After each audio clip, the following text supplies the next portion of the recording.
We got her! Hi, Randy. Well, hello. It's thinking. Hi guys, hello and welcome back to another retro feature right here on the channel. So, we go back to the start of the Millennium, or 1999 to be more precise. We had the Sega Master System, which sold really well in Europe, particularly in South America, Brazil, places like that, and obviously its home country of Japan.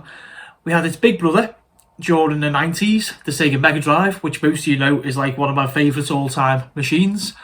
And then we hit 1999, turned the Millennium, year 2000, and we're introduced to the Sega Dreamcast. Okay, so this is a bad boy. This machine was well ahead of its time, which you'll see when I show you the revolutionary controller, as well as a feature on the machine itself. Okay, so this thing came with a controller, an RF lead, which like goes from the back of your machine into the back of your TV. We're talking CRT TVs now, guys. Like I say, still the Millennium, turn the Millennium.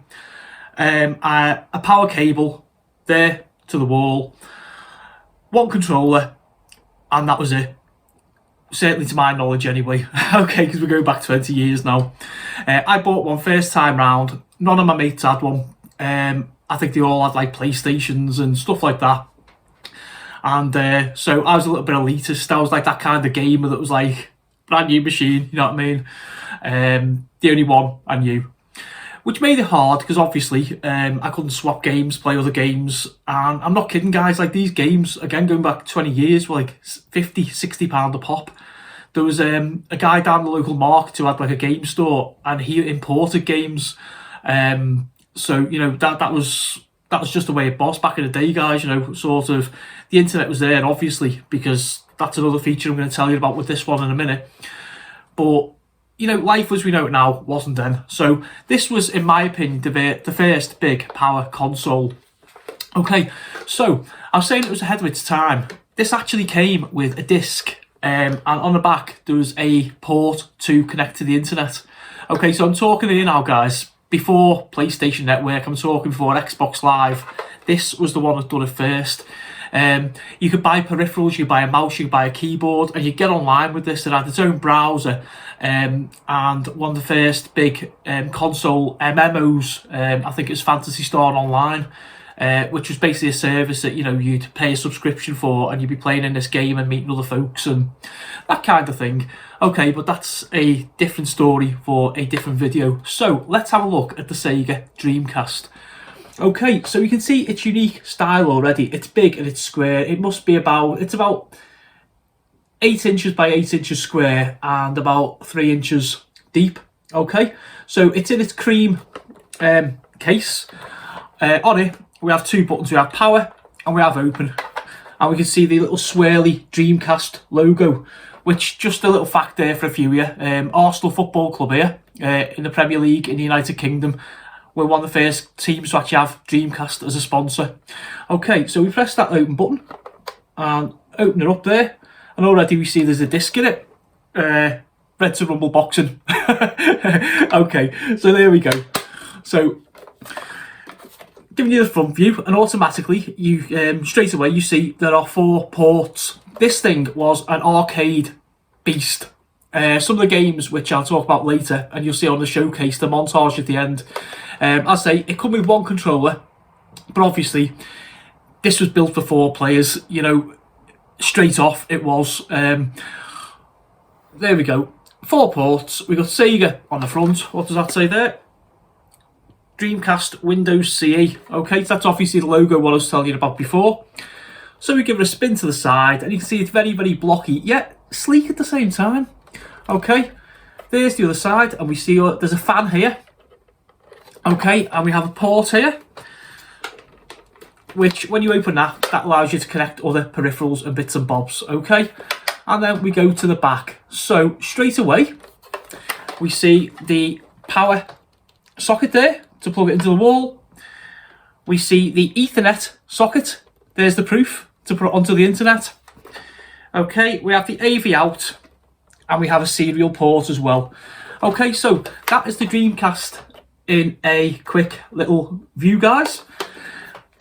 Now, what made this also unique, you can tell already I love this machine, can't you, was its actual controller.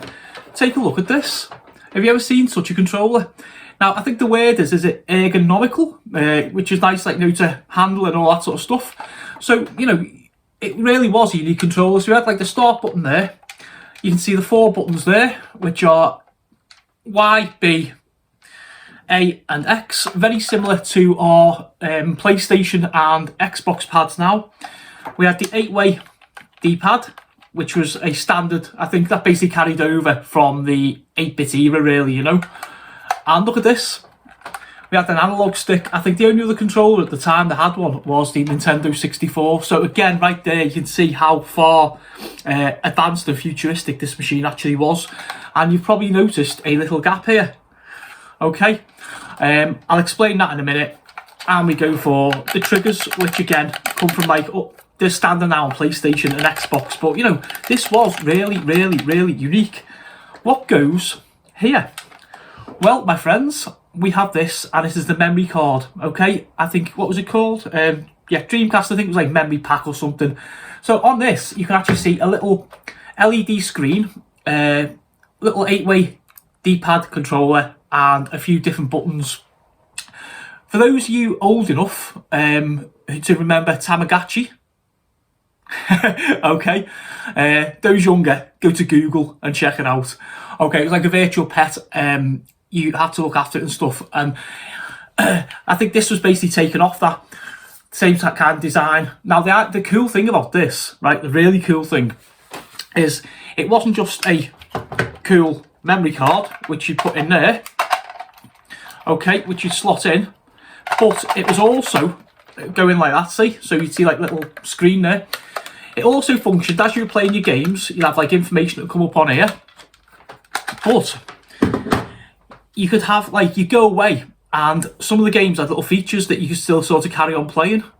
Yeah, I just said that. Carry on playing, okay? So you've got a console and you've got like a little mini console almost. I mean, don't get me wrong, it's basic, do you know what I mean? But this was the level of how brilliant the Dreamcast was.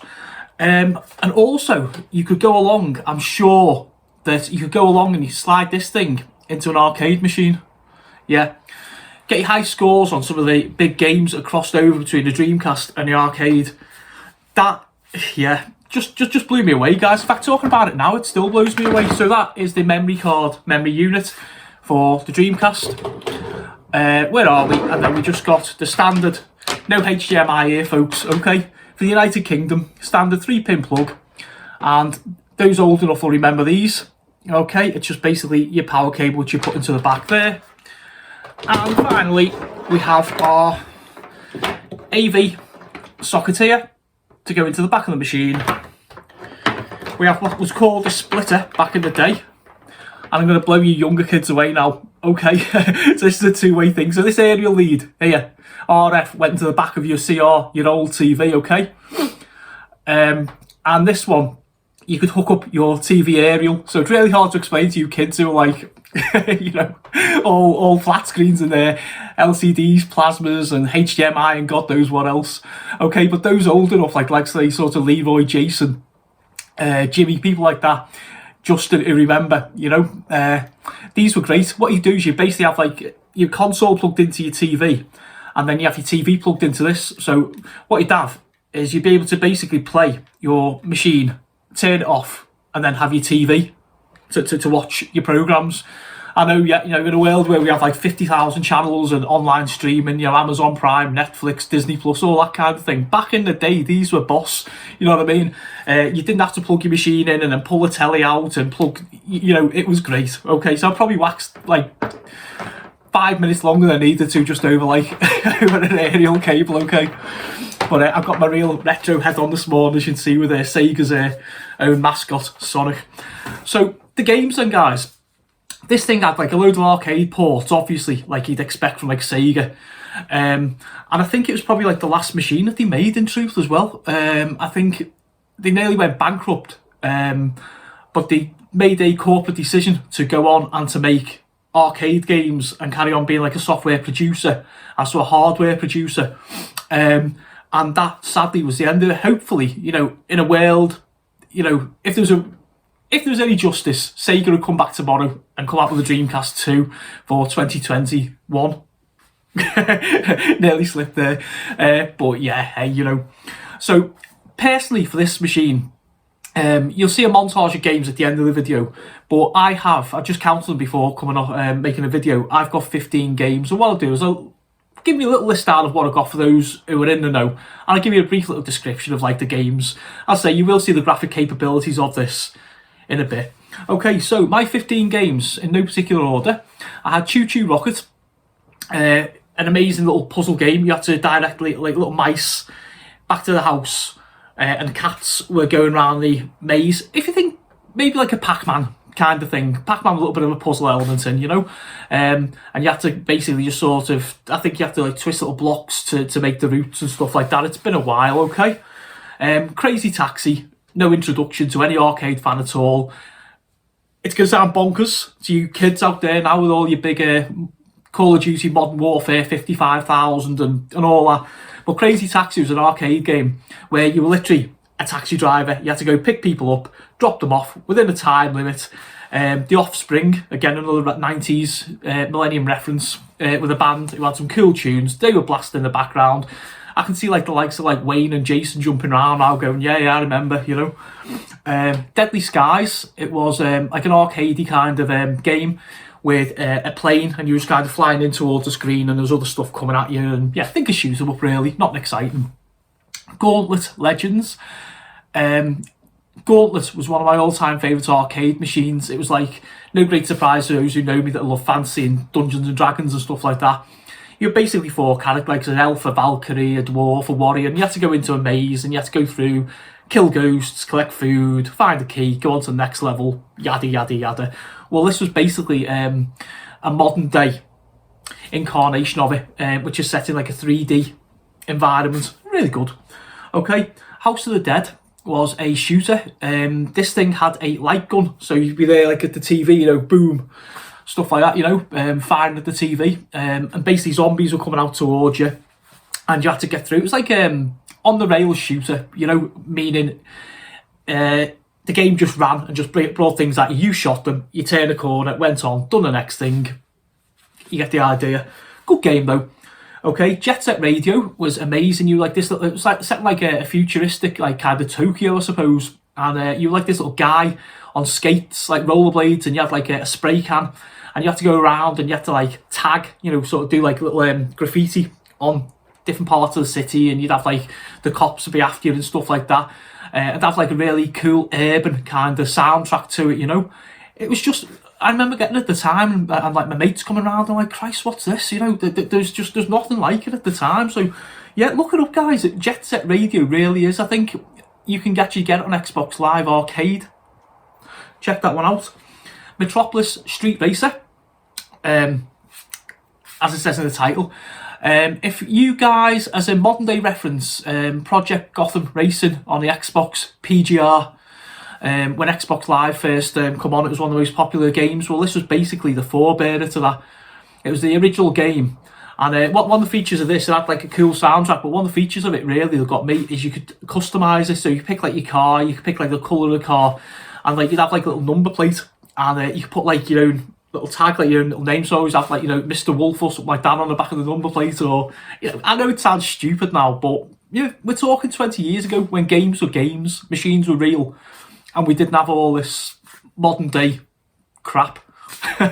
Watch me get shot down in the comments below now, but it's a retro game. It's a retro game feature, retro games feature on the channel. So this is like the folks who are watching this are hopefully on my side with it. You know what I mean?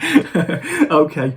NHL 2K1 was an ice hockey game. If you think EA Sports is ice hockey, very, very similar. Power Stone was a beat 'em up game. Come from the arcade. I think the standard is 2 players. It's like an arena combat. You'd have up to 4 players, incorporating the 4-player ports in the Dreamcast. And you basically, I think it was like winner stayed on. So you had like there's like little power-ups around the levels and stuff, and you go along, you just fight and you pick power-ups. So I think it was like last man standing.